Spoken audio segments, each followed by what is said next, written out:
The phone vibrated on the marble counter while the sink filled with water. "Come wash the dishes if you want to join Thanksgiving," my daughter-in-law shouted through the speaker. Her voice sharp, performative. There were others laughing behind her. Plates clinked. A family I no longer belonged to.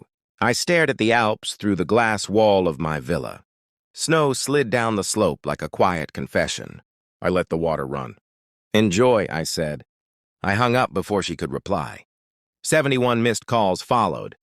My phone glowed like a fever. Photos had leaked, sunlit terraces. The black Steinway by the window, the lake below. Switzerland, a life curated with silence and money. The calls weren't from her. They were from my ex-wife. I didn't answer. I dried my hands slowly. The past has a way of pretending it's hungry when it smells success. 5 years earlier, she had screamed that I was too boring for her, that my steadiness suffocated her, that the trainer understood her body in ways I never tried to. She took the house, the car, half of everything that could be split, and she took my reputation with a story she rehearsed until it sounded like truth. The water reached the rim. I turned it off. This was not about dishes. This was about power finding its way home. The first sign had been a pause, a fraction of a second when her smile forgot me. We were at a gym fundraiser. I watched her watch. Him, her trainer, counting. Reps with a voice too soft for instruction. Her hand stayed on his arm a beat too long. My chest tightened, then dismissed it. I was married to discipline, to benefit of the doubt. Later, she stopped coming home tired. She came home energized, bright, like a room after a storm. She said I was distant, that my routines bored her. I nodded, I made notes. I tried. The night she screamed it, "You're too boring for me." The words were clean, rehearsed. She needed me to believe it was my fault.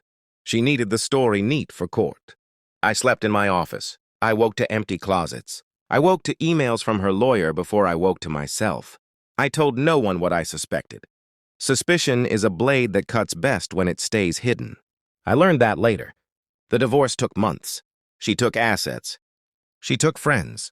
She took the version of me that believed love was insurance. I told myself to survive first. Truth could wait. Survival looks boring from the outside. I moved cities. I took a job that paid less but taught me precision. I learned markets the way surgeons learn arteries. Quiet. Exact. At night, I reconstructed timelines. Her late sessions. The weekends, she said she was finding herself. The receipts she forgot to shred. I didn't confront. I archived. 5 years is a long time to let a fire burn low. It changes you. It clarifies. I ran background checks the way others scroll memories. The trainer's name led to shell companies. Supplements with inflated invoices. A tax discrepancy here. A lawsuit settled quietly there. I requested phone records through channels I paid for. Patterns appeared. Calls after midnight. Gaps where there should have been nothing. Still, I waited. Money followed patience. Promotions followed restraint. At 150K, my name stopped sounding apologetic. At double that, doors opened without knocking. I bought the villa without telling anyone. I wanted the reveal to feel accidental. Truth always lands harder when it pretends to be coincidence. The DNA report arrived on a Tuesday. Plain envelope, no drama. I already knew what it would say. Knowledge is a habit before it's a fact. I didn't need the paper to confirm the affair. I needed it to confirm the lie she built her life on afterward, the child she used as leverage, the inheritance she planned. I asked her one question on a recorded line. "Do you remember Switzerland?" She laughed, nervous. "You always were predictable." I emailed the report while she spoke. Silence stretched. Then breathing. Fast, uncontrolled. "That's impossible," she said. I let the silence answer. She cried. She pleaded. She said she was scared back then, that I had become someone else, that the trainer meant nothing now. I pictured her hand on his arm. The pause. I ended the call without raising my voice. Revenge doesn't need witnesses. It needs timing. I forwarded the financial irregularities to the right people. I attached documents. I removed my name. Gravity does the rest. I updated my will. I donated what she thought she could claim. I locked what she thought she owned behind trusts she couldn't touch. When she finally reached me again, her voice was small. "I need help." I looked at the Alps. The snow had stopped. "You told me I was boring," I said. "This is what boring looks like." She asked to visit, to talk, to explain. No, I said. We already did.